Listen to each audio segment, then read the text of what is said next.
Welcome back to another Daily Drop here on TarHeelIllustrated.com. THI publisher Andrew Jones. And the topic today, Carolina football. The Heels are back in action this week. Game week mode is underway as the Tar Heels visit Virginia up in Charlottesville on Saturday after having their first of two open dates in the season. They went 7 straight weeks playing.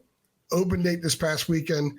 2 road games right now at UVA, at Florida State, and then another open date, and then they finish off the season with a home game against Wake Forest, at Boston College, and a home game against NC State right after Thanksgiving. So 5 games left, 5 very winnable games left. We talked about the composite of the 5 last week. What I want to do here is I want to talk about this 2-game road sprint. This is a sprint.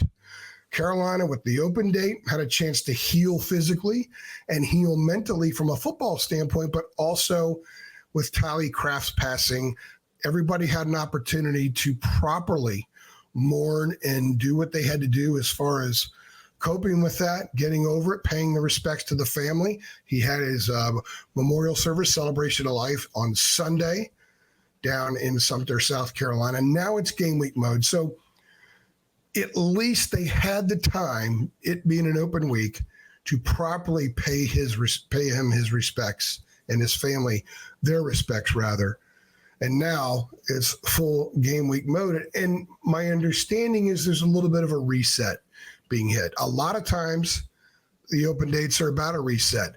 It's a full self-evaluation, a self-scouting, and then a reset.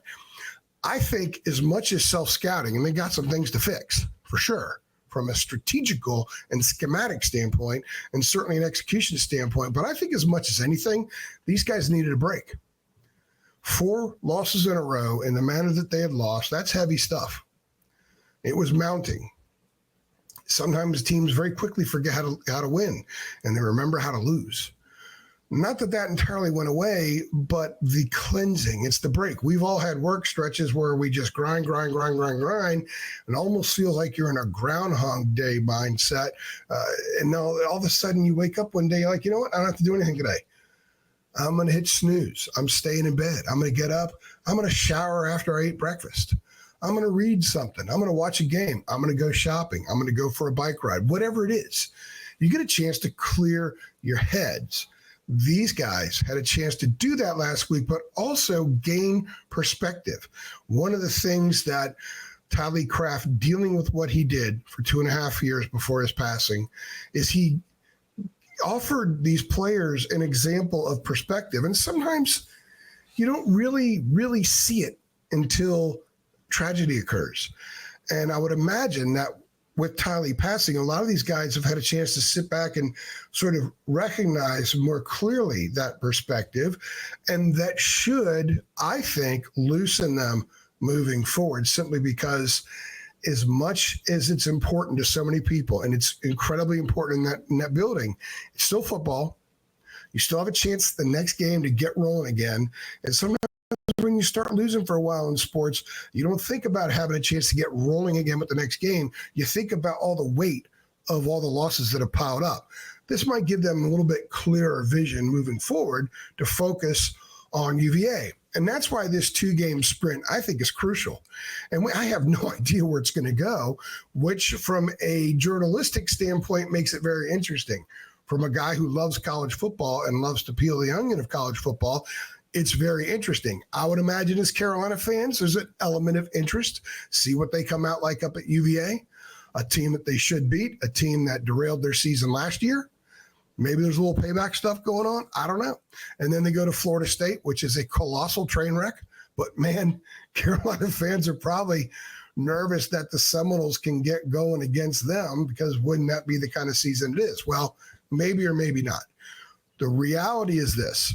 At 3-4, having lost 4 straight games, 0-3 in the ACC, these 2 games, this dead sprint up to having another open date, is an opportunity for this program to sit here and say, we're going 1,000 miles a minute these next 2 weeks and perhaps get a couple W's. Let's say, for the sake of discussion, Jacoby Criswell is a little bit better touch on the deep ball. Let's say for the sake of discussion, the offensive line blocks better for Marion Hampton, who, by the way, in the last 3 games, 27 runs have gone for 1 yard or less.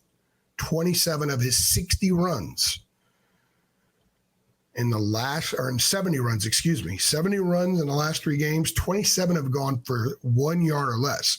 So let's say the offensive line's 15% better. Let's say Jacoby's able to hit on 2 of those deep balls instead of being long on so many of them, or occasionally too short. There's a difference right there, especially when you're talking about games against pretty even opponents. I would say Carolina, Virginia is a pretty even game. I would say Carolina down in Tallahassee, FC's defense isn't bad, probably a fairly even game. Although I think anybody would favor North Carolina or anybody else right now at this point. Even Wake Forest going down there probably would be favored. Cal, no, because Cal is the one team to lose there. And by the way, Cal is the only other ACC team without a conference win. The Bears had a chance to beat NC State the other day and really let that one get away. They're now 0-4 in the league. Carolina's 0-3 in the league. So this is a 2-game sprint in which afterward, the Tar Heels could be 3-6 with 5 straight losses and 0-5 in the ACC. They could be 4-5, 1-4 in the ACC. They could be 5-4, 2-3 in the ACC, going into an open date with games against Wake at home, at BC, which we've seen is not that great, and then home against NC State. I'm not trying to fuel anybody with optimism because I have no clue which one of those records they're going to have in 2 weeks. I think you can make a realistic case for all of them. And if they are 3-6 or they are 5-4, I wouldn't be all that surprised. Because if you think about the last 3 these guys have played, it's been the best 3 teams in a row on their schedule, the best 3-game stretch. Duke's pretty good. Not terrible. Carolina had that game in the bag. Blew it. Lost by a point. Pittsburgh, pretty good club. They are a sneaky contender for the ACC title. Carolina tied with them going in the 4th quarter. And then Georgia Tech, not a bad club. It's too bad we didn't get to see what Haynes King could have done against Notre Dame this past weekend. Probably would have been a more competitive game. Heels tied that one at the end, within the last minute. And of course, defensive breakdown, another catastrophic play given up, which is the theme of the 21st century for North Carolina defenses, save for a couple of years. So they're very, very close these last 3 games. If they play at that level in Charlottesville, you could easily make a case they should win. If they play at the same level in Tallahassee, you could easily make the case they should win. And what a 2-game sprint that would be to win on the road twice, go into an open date with a winning record. That might hush some of the stuff. Maybe it won't. Maybe enough damage has been done in the eyes of a lot of people that it won't hush stuff. But maybe it will. At the very minimum, it'll be a different mood around the Keenan Football Center if they're able to do this. So it's a very crucial time in the year. And it's going to be very interesting watching how this program handles these next 2 games. Because I think they're very winnable. And I think they're very losable. And I know I'm talking out of both sides of my mouth, but North Carolina football in 2024 is going to force you to do that a little bit. Anyway, what do you guys think? 2-0, 1-1 these next 2 weeks, 0-2. What happens? Let us know what you think is going to happen. You can respond on Twitter. You can respond on Facebook. You can respond on our free and premium message board over at TarHeelIllustrated.com. Or you don't have to respond at all. Just think about it. But I would like to know what you guys think. If you're excited about the opportunity to see Carolina reset its season here these next 2 weeks, go ahead and click like on this video. If you're excited about the fact that you're watching a THI podcast, go ahead and click like on this video. Make sure you subscribe to our channel. Hit that notification bell every time so you get a notification every time we upload, which is often, and we're going to be cramming a ton of stuff this week. Hoops. Regular season underway in 2 weeks. So guys, the double dip is here. The crossover is here. We're going crazy with both sports through the end of football and obviously launching hoops. I'm AJ, and I appreciate you stopping by.